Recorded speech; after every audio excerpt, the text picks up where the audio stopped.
इसमें तो शक नहीं कि पाकिस्तान आतंकवाद की जननी जो कहा जाएगा वो कंट्री है, जिसकी सीमा अफगानिस्तान से लगती है। पूरे सब आतंकवादी वहाँ एकदम खुलेआम हथियार मिलते हैं। आप कोई भी जाके बिना जैसे हम हथियार लेने के लिए लाइसेंस बनवाते हैं, वहाँ बिना लाइसेंस के दुनिया का कोई भी हथियार वहाँ मिलता है। आतंकवाद को पालने पोसने वाला पाकिस्तान इन दिनों सर पीट पीट कर रो रहा है।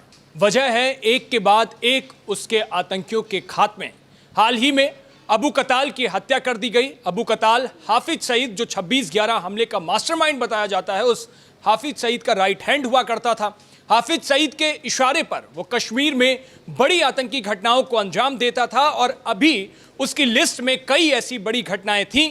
वो उन घटनाओं को अंजाम देता, उससे पहले उसे मार दिया गया और उसके बाद तमाम तरह से अलग अलग बयानबाजियां आ रही हैं। इस सबके इतर हाफिज सईद को लेकर भी तमाम सवाल इन दिनों खड़े हो रहे हैं और उससे भी बड़ा एक सवाल यह खड़ा हो रहा है कि वो पाकिस्तान जो आतंक को पालता था, आतंक को पोसता था और पूरी दुनिया में इस्लामिक आतंकवाद का तहलका मचा रहा था, वो पाकिस्तान अब टेंशन में है। और टेंशन इस बात की कि एक के बाद एक उसके आतंकी खत्म होते जा रहे हैं उसी के अपने देश में। अब ये वजह क्या है, कैसे ये आतंकी आपस में लड़े जा रहे हैं, लड़ मर के कट जा रहे हैं और उसके बाद मर जाते हैं, इनके बीच का तनाव क्या है इसकी वजह जानने की कोशिश करेंगे। हमारे साथ डिप्टी ब्यूरो हेड हमारे अजीत प्रताप सिंह सर हैं।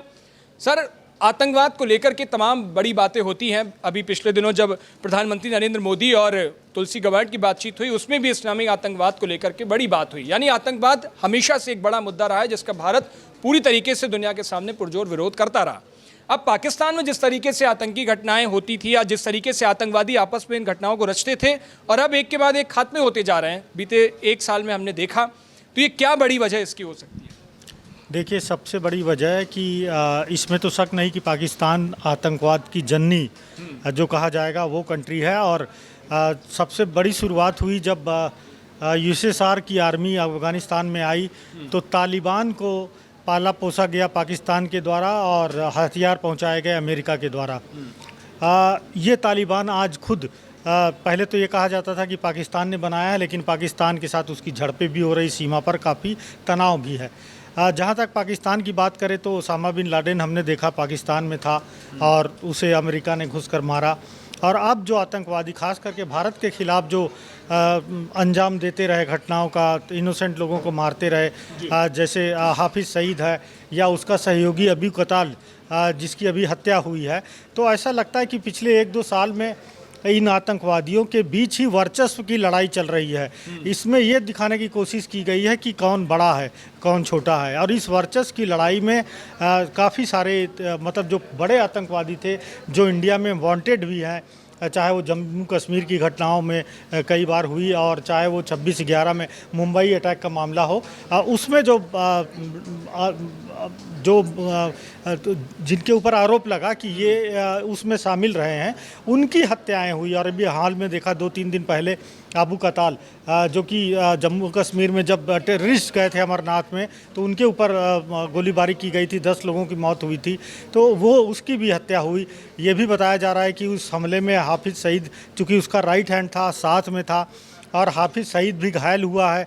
सोशल मीडिया पर यह भी चर्चा है कि हाफिज सईद मर चुका है, लेकिन इसका खंडन भी आया है।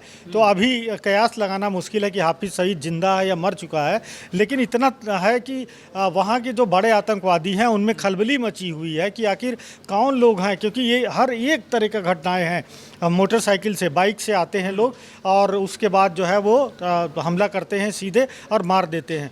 तो ये एक जैसी घटनाएं, ऐसा लगता है कि आतंकवादियों के बीच में एक वर्चस्व की लड़ाई है।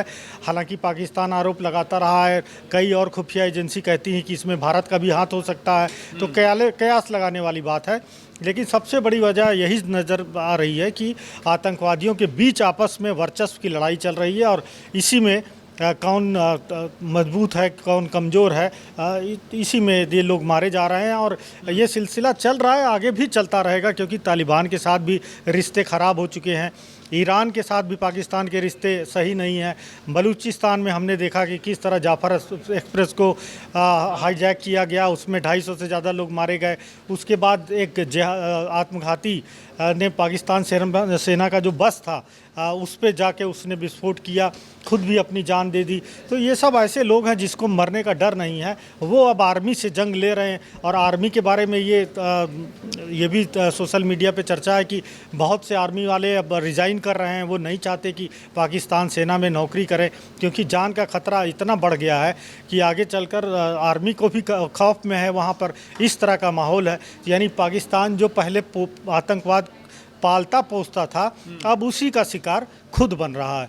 ये भी देखा है सर हमने, जिस हाफिज सईद की हम बात कर रहे हैं, ये पाकिस्तान में खुलेआम घूमता था, रैलियां करता था। एक दौर वो भी था जब इसकी वीडियो फुटेज सब कुछ सामने आता था, एक आम नागरिक की तरह वो पाकिस्तान में खुले घूमता था। बाद में जब विश्व के कई बड़े देशों की ओर से पाकिस्तान पर दबाव पड़ा तो उसको मोस्ट वांटेड आतंकी घोषित किया गया और फिर वो छुपा है। भारत इसका बहुत पहले से विरोध करता रहा। बिल्कुल, सिर्फ हाफिज सईद नहीं बल्कि बहुत ढेर सारे आतंकवादी हैं। और जो पहले कश्मीर में जब बाढ़ नहीं बनी थी सीमा पे, तो वो बॉर्डर के दोनों तरफ उधर से भी आते थे, इधर भी चले आते थे, आतंकवादी घटनाओं का अंजाम देते थे, फिर वापस चले जाते थे।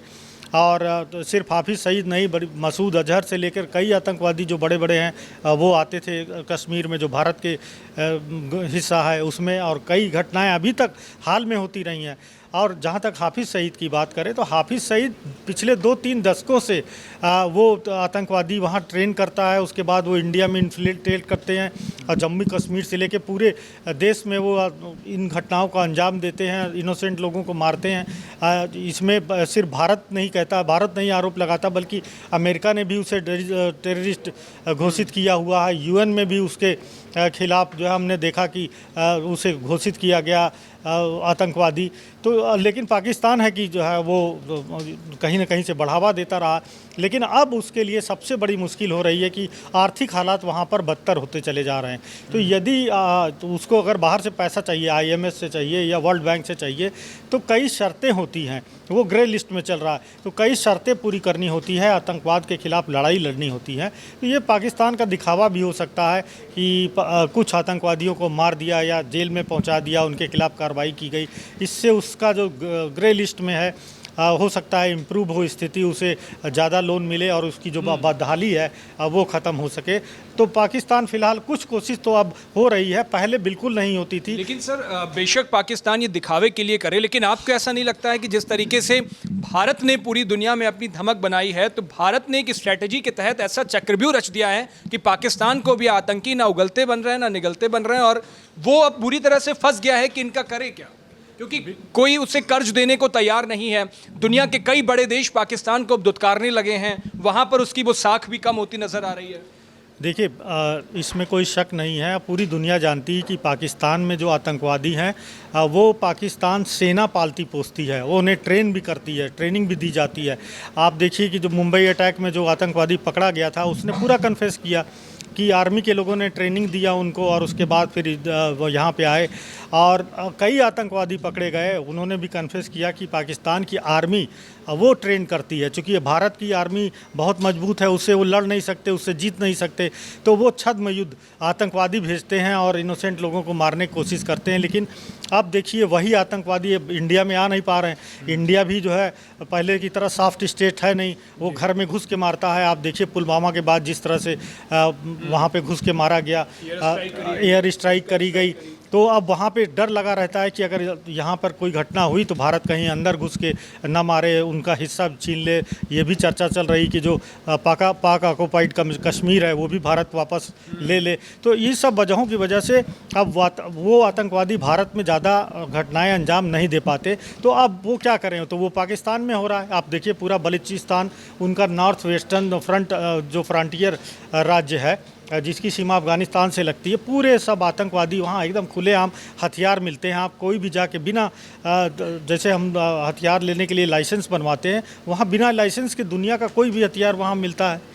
तो वहाँ की ऐसी स्थिति है, हथियार खुलेआम मिल रहे हैं, वहाँ के लोग जिहादी हैं, तो फिर कैसे बचेंगे? फिर तो वो और बलूचिस्तान लिबरेशन आर्मी जो है उसका पाकिस्तान सेना से बहुत पहले से उसकी लड़ाई चल रही है। हाल ही में जिस तरह से जाफर एक्सप्रेस अगवा करके 250 पाकिस्तान आर्मी के लोगों को जिस तरह मारा उसने, और फिर 2 दिन बाद उसके एक जिहादी ने सीधे बस पे अटैक किया कन्वॉय में, कोयटा के पास जो है, उसमें भी काफ़ी लोग मारे गए। तो ये सब ऐसी घटनाएं हैं जो पाकिस्तान को भुगतनी पड़ेगी।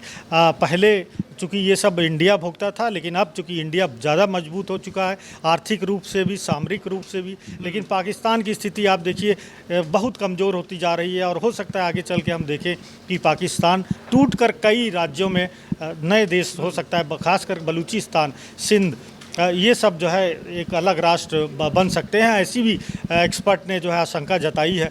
तो पाकिस्तान अगर काबू हालात नहीं करता अपने, तो निश्चित तौर पर पाकिस्तान को आगे चलकर मतलब उसके लिए रास्ता बहुत कठिन हो चुका है, दुष्कर हो चुका है। उसे अपने आप को संभालना, अपनी कंट्री को संभालना बहुत ही मुश्किल है। एक सर चलते चलते एक जिक्र और कर लेते हैं, चर्चा कर लेते हैं। आपने जो पीओके का जिक्र किया है, पाक ऑक्यूपाइड कश्मीर को लेकर के अभी बीते दिनों रक्षा मंत्री राजनाथ सिंह ने भी वहां जाकर के कई बड़े बयान दिए थे। गृह मंत्री अमित शाह लगातार उसके कई बार बोलते हैं। विदेश मंत्री एस जयशंकर ने अभी हाल ही में कहा था कि पाक ऑक्यूपाइड कश्मीर तो भारत का हिस्सा था ही, उसको कोई वो दो राय नहीं, वक्त आने पर हम इसको कर लेंगे, और वहाँ के लोग खुद चाहते हैं। तो पीओके को लेकर के अभी आपको इंडियन गवर्नमेंट की स्ट्रेटजी क्या समझ में आ रही है, और कब तक ये वापस आ सकता है, या कुछ ऐसी स्ट्रेटजी है उसको लेने की? देखिए, जम्मू कश्मीर पहले हमारे यहाँ एक पूरा राज्य था, अब वो केंद्र शासित प्रदेश है। तो वहाँ की जो सीटें हैं, वहाँ की सीटें सिर्फ जम्मू कश्मीर की सीटें नहीं, बल्कि पाक ऑक्यूपाइड कश्मीर की भी सीटें उसी में है, पूरी विधानसभा में। तो इससे समझा जा सकता है कि भाई भारत नहीं छोड़ने वाला अपना दावा। डिप्लोमेटिक चाल चल रहे हैं, देखें अगर डिप्लोमेटिक तरीके से नहीं अगर रास्ता निकलता है तो हो सकता है मिलिट्री कार्रवाई भी करे, और हम कर रहे हैं मिलिट्री कार्रवाई। हमने देखा भी 2019 में भी किया, उसके पहले भी किया, अब भी कर रहे हैं। तो मिलिट्री कार्रवाई अगर करना पड़ा तो वो भी आगे चलकर किया जा सकता है। इस कार्रवाई पे पाकिस्तान अगर रोता बिलखता यूएन के पास पहुंच जाता है, वहां पर अपनी बात रखता है फिर? देखिए, यूएन के बारे में इस समय जो चर्चा चल रही है, खास करके डोनाल्ड ट्रंप जब से राष्ट्रपति बने हैं, तो अमेरिका खुद कह रहा है कि यूएन की अब कोई आवश्यकता नहीं, इररिलेवेंट हो चुका है। भारत खुद हमेशा कहता रहा कि यूएन में अगर सुधार नहीं हुआ तो फिर ये कोई मतलब नहीं है यूनाइटेड नेशंस का। ये अब जो नई वर्ल्ड ऑर्डर बनी है, खास करके भारत तो पहले कहीं नहीं था, अब तो भारत दुनिया की तीसरी आर्थिक शक्ति बनने वाला है, 5वीं मिलिट्री पावर बन चुका है। तो ऐसे में इंडिया को बाहर रखना सिक्योरिटी काउंसिल से, तो अगर ये सब सुधार नहीं हुआ यूएन में, तो निश्चित तौर पर, और जिस तरह से डोनाल्ड ट्रंप और उनके जो सलाहकार हैं इलन मास्क, उन्होंने बोला कि यूएन से भी अमेरिका को हट जाना चाहिए, क्योंकि ज़्यादा फंडिंग अमेरिका की होती है, फ़ायदा अमेरिका को नहीं पहुंचता। नाटो में भी अमेरिका की ज़्यादा पैसे जाते हैं, फ़ायदा यूरोप को मिलता है। तो कुछ ऐसी चीज़ें हैं, अगर इसमें सुधार नहीं किया गया तो निश्चित तौर पर एक नया वर्ल्ड ऑर्डर बनेगा, और उस नए वर्ल्ड ऑर्डर में कैसे एक दूसरे को देश, खास करके इंडिया को देखिए तो किसी से वो फ़िलहाल अभी शत्रुता नहीं है। चीन के साथ तनातनी थी, वो भी सुधार में है। हम जो है उनसे भी समझौता कर रहे हैं, हमने लद्दाख में समझौता किया, अरुणाचल और चाइना ने तो भी तारीफ की है पीएम मोदी के उस बिल्कुल, भाषण की, चाइना जो अभी उनका पॉडकास्ट आया है। देखिए, जो टैरिफ वार चल रहा है, इसके चलते चीन को काफ़ी नुकसान हो सकता है। तो चीन कभी नहीं चाहेगा कि 140 करोड़ लोगों का भारत, जो कि बड़ा मार्केट है दुनिया में, चीन का जो है माल आता है, तो क्यों भारत से नाराज़गी मोल लेगा? नाराज़गी मोल लेगा तो उसका माल बिकना बंद हो जाएगा, उसके यहाँ इकॉनमी ख़राब होगी। तो इसलिए भारत का मार्केट सबको चाहिए, इसीलिए कोई भी भारत से रिश्ते ख़राब नहीं करना चाहता। और जहाँ तक पाकिस्तान की बात करिए, तो पाकिस्तान की स्थिति आप देख लीजिए, वहाँ पर तो खाने को नहीं है। तो वहाँ पे जब खाने को ही नहीं है, तो वहाँ पे कैसे देश चलेगा? जो है ऊपर से आतंकवादी घटनाएं, हमले, तो कुल मिलाकर पाकिस्तान अगर हालात नहीं बदलता है, अपने आप को, उसकी गवर्नमेंट जो है काम नहीं करती है आतंकवादियों के खिलाफ या इकॉनमी अच्छा करने के लिए, तो पाकिस्तान तो डूबना तय है। जो है बलूचिस्तान एक कंट्री भी बन सकता है। ठीक है, तो कुल मिलाकर के अब ये देखना होगा, क्योंकि जिस तरीके से भारत ने अपनी स्ट्रेटजी के साथ पाकिस्तान को अब इस हालत में लाके छोड़ दिया है कि वो आतंकवाद के खिलाफ उसको दुनिया के सामने खुलकर के न सिर्फ सामने आना पड़ेगा बल्कि उस पर सख्त कार्रवाई भी करनी पड़ेगी। और जिस इस्लामिक आतंकवाद को लेकर पाकिस्तान हमेशा उनको पालता पूछता रहा है, उसको लेकर के अब उन्हें खात्मे की तैयारी भी खुद पाकिस्तान को करनी पड़ेगी और इसको लेकर दुनिया के सामने एक नज़ीर उसको देनी ही देनी पड़ेगी। अब इस पूरी चर्चा पर आपकी क्या राय है? अपनी राय हमें कमेंट बॉक्स में जरूर बताइएगा। देश और दुनिया की बाकी तमाम खबरों के लिए देखते रहिए भारत एक्सप्रेस।